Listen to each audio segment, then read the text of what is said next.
Hello students, this is the video on loops in Python for class 11 student. Now, what is loop? A loop is a programming function that iterates a statement or condition based on specified boundaries. So, let me just clear it to you very easily that what is loop. Say I want to print 1 to 100. So I have two choices. Either I am going to use loop, otherwise I will write the print statement 100 times. So what do you think? Which one is the easiest option? So what I am going to do, I am just going to use a loop which will iterate 100 times and it will going to print a number. And that number will increase by 1 every time the loop will iterate. So it will start from 1. Every time the loop will execute once, the value of 1 will get increased by 1 and next time the value will be 2. It will going to print 2. Again the for loop will execute and the value will be incremented by 1 and now the value is 3.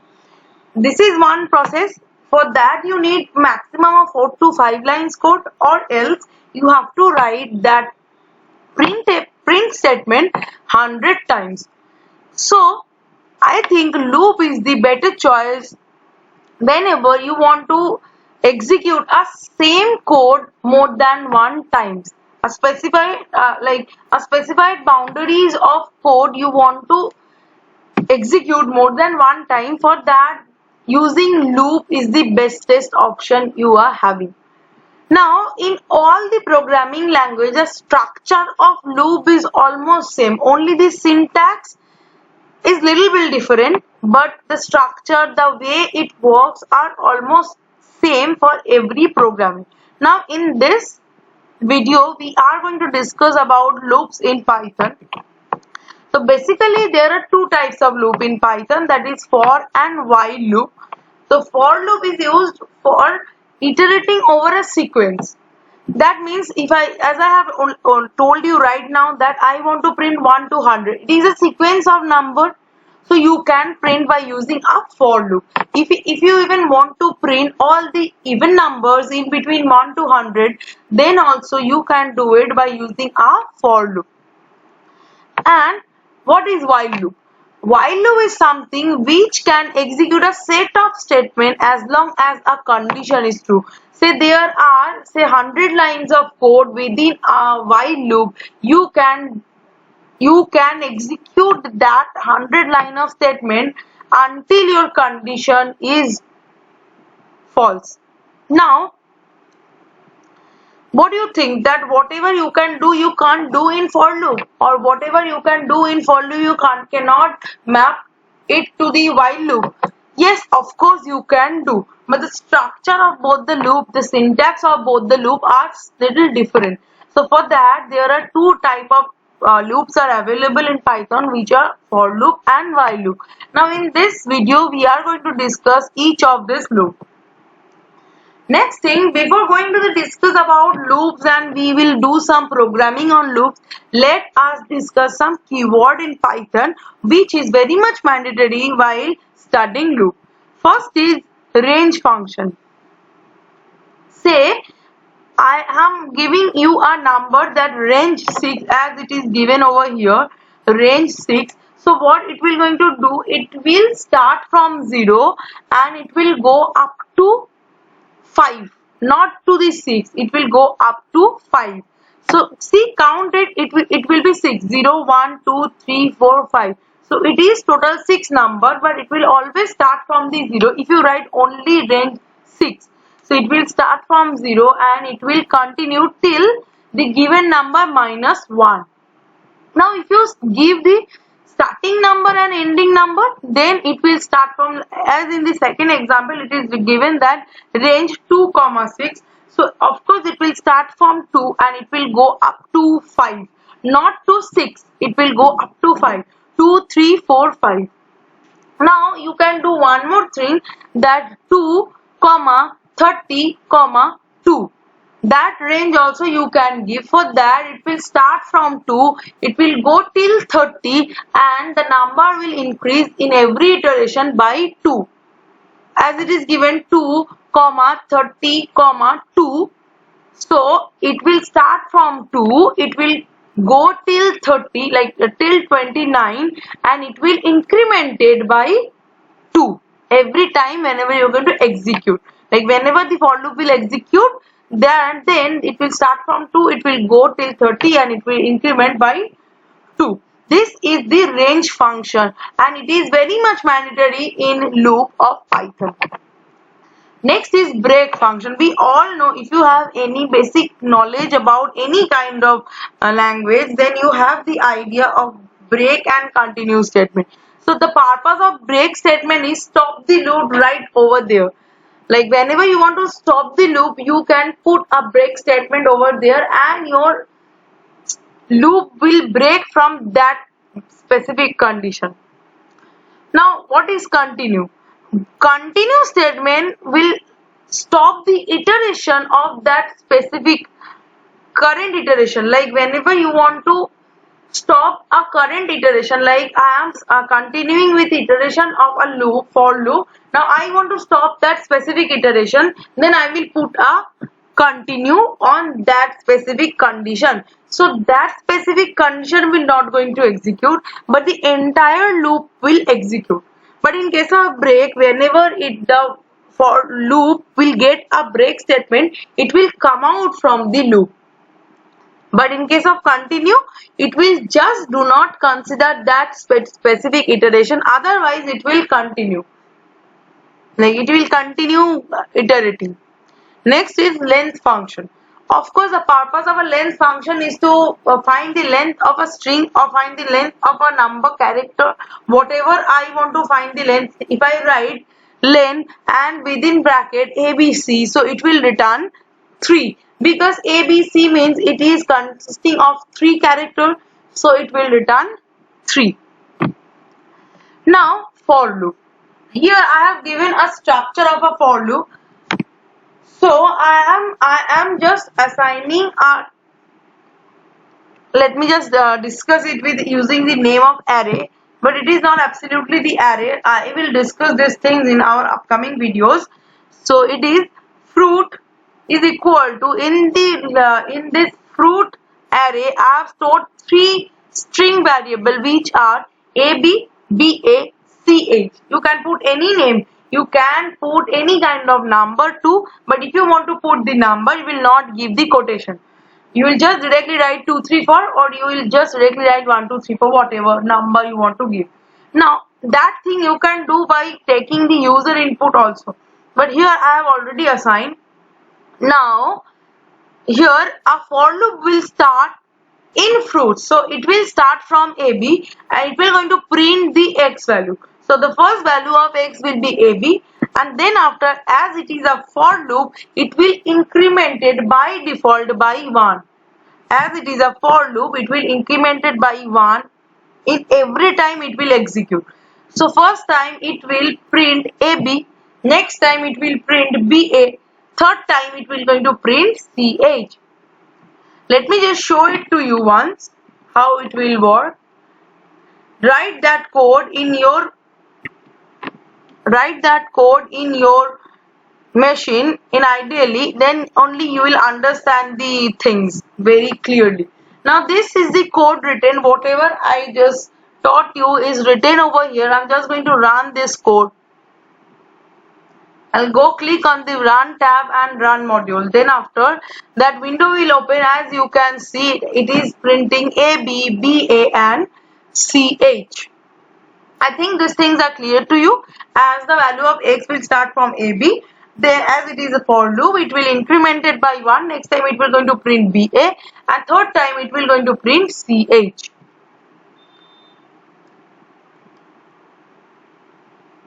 Next, after the for loop, we are of course going to discuss about while loop, which is a type of loop only. Here I am just going to put more than one statement within a loop. Here I have assigned the value of I to 1, and the value of I will be less than 6, and every time I am going to print the value of I, and I will just increase the value of I by 1. So initially the value of I is 1. So 1 is less than 6. Yes, it is true. So it will going to print 1. And now the value of I will be incremented by 1. Now the value of I is 2. So 2 is also less than 6. So it will going to print 2. The value of I will be incremented by 1. Now the value of I is 3. Again 3 is less than 6. Like that way it will continue till 5, because after 5 the value of I will be incremented by 1, and now the value of I is 6. So 6 is not less than 6. So here from that point it will not going to execute the while loop anymore. It will overflow and it will not going to execute. So let me just try it out in the Python environment. Just write the same program as it is written in the slide. I have written over here everything, whatever was written. Now I am going to run the program. As we can see that it is going to print 1, 2, 5. Because as I have told you that whenever the value of I will be 6, 6 is not less than 6. So it will not going to be able to print the value of 6. So it will stop executing the while loop at 5. Now next,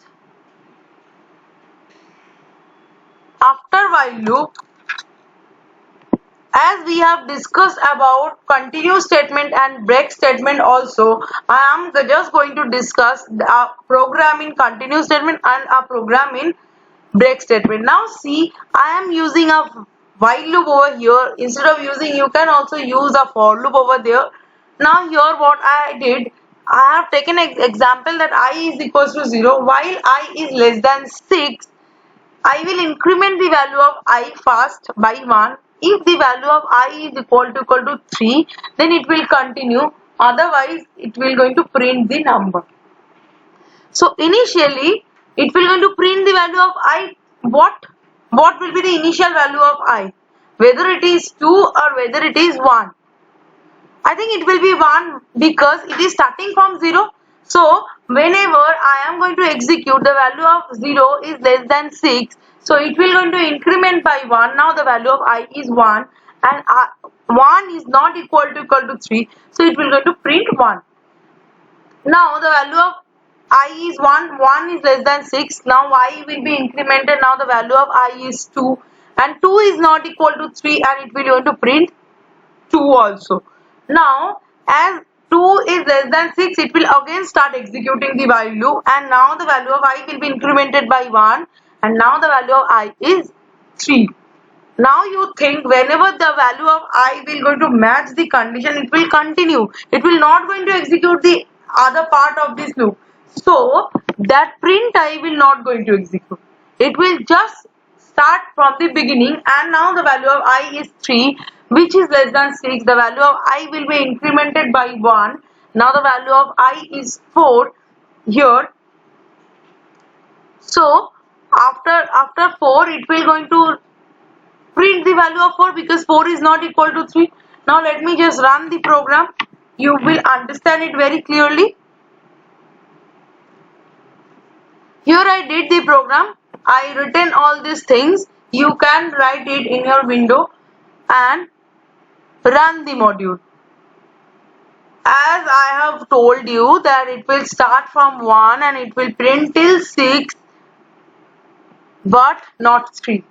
But can anyone please tell me why it is 6, why not it is 5?